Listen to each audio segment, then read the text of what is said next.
namu mafano mo gledre mariama namu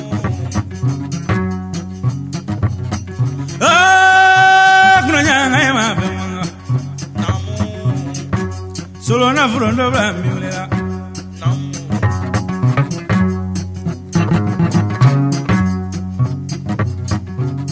solo na kaya mamrule miulela namu mamaru jagitele ni ulani so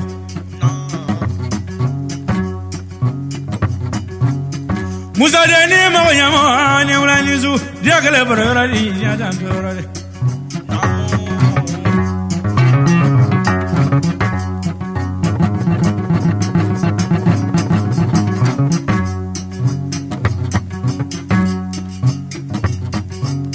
Sada deni furondo de ni ulani so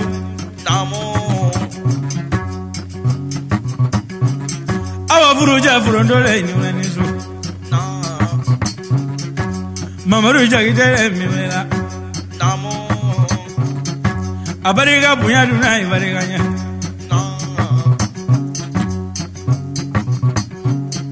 aramadu furu jabe ni wala nizu diakale barara di nya dandorale namo mamaru ni wala jagitele ya furu ni wala nizu ki madunu ngame dugunu talale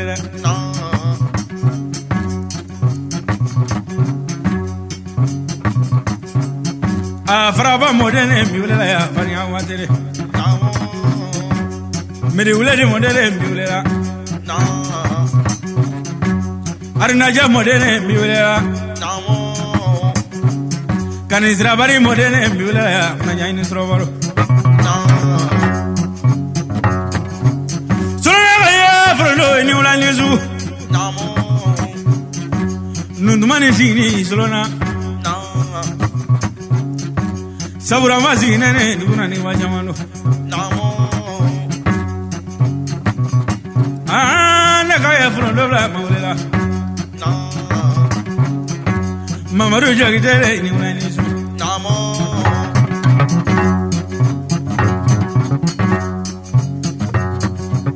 mamaru ni wala namo ibariga dudrango la jana susire barko ko mo melamani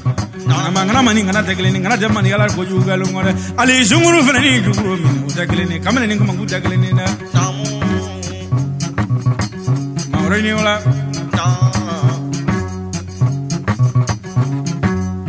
jina tige mi ulela na moga jina tige mi ulela namu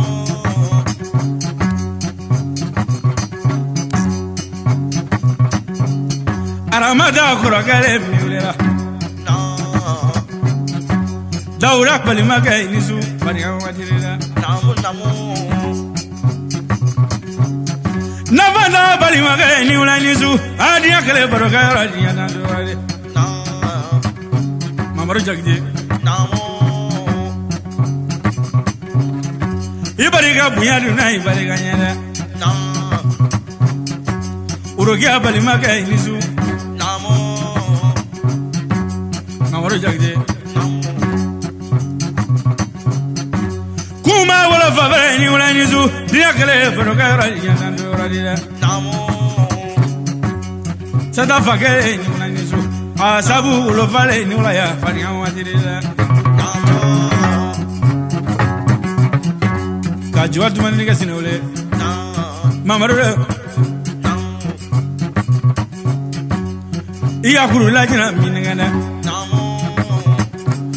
Jina mi e kuruba fe jina mi negena Koba fe jina mi negena Kurugun fe jina mi negena Muamuso fe jina mi negena Jina mi e kuruguno jina mi negena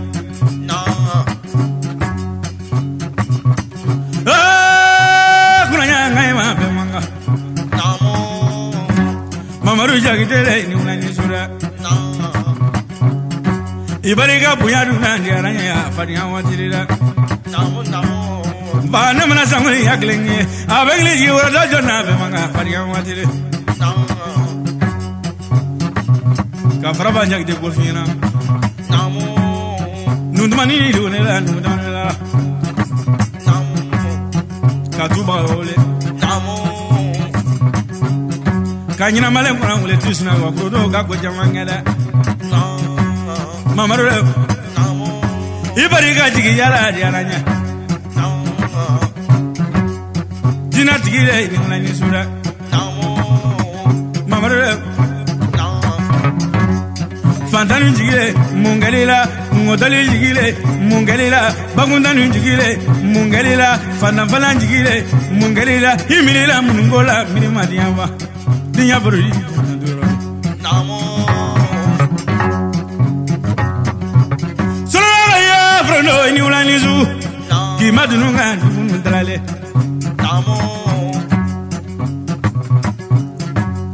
kasina silbe rodo ka ko jamanganya Marini wala gola dula bangu masma mokle tele maniawa majru nyaglenge baniawa de donzolu ngori anye la meria dividi ngosu ya ibulu nederi wala la suya mogaji gi maganyo ni suya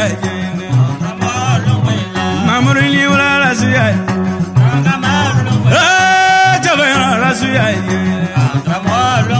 Musa deni furondo bla suya mogaji gi maganyo ni suya nederi ni wala la suya sada deni furondo bla suya dina tigi mo suya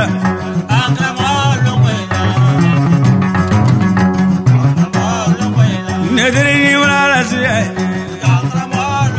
Aramada furuje ngosuya ibulu awa furuje suya mogaji gi maganyo ni suya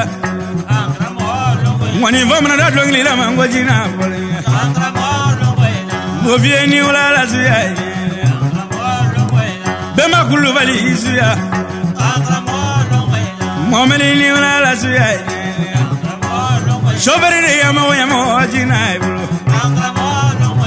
nedri ni wala la suya jabena la suya mogaji gi maganyo ni suya solo mani ngona de suya wani vamna da dongli la mangoji na bolela pura masina ba suya nedri ni wala la suya foreke dango suya Kulubra tigizumana ngojina bole Dizujana seguba suya Kabala seguba ngosuya Abla idame suya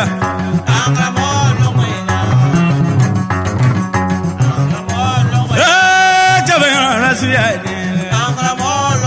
Wala ninga ya dozo kali suya Aduma merede ngosuya Forogo blendu ya ngosuya Jina tigi mo suya Nedri ni wala la suya Ibari ga tumani nganu na suya Nedri ni wala la suya Jina nyuma tigi mo suya Nina mala frondo bla suya Nedri ni wala la doni Numuri signi ngodoni la wasu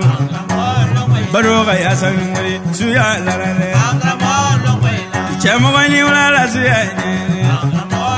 Mogaji gi maganyo ni suya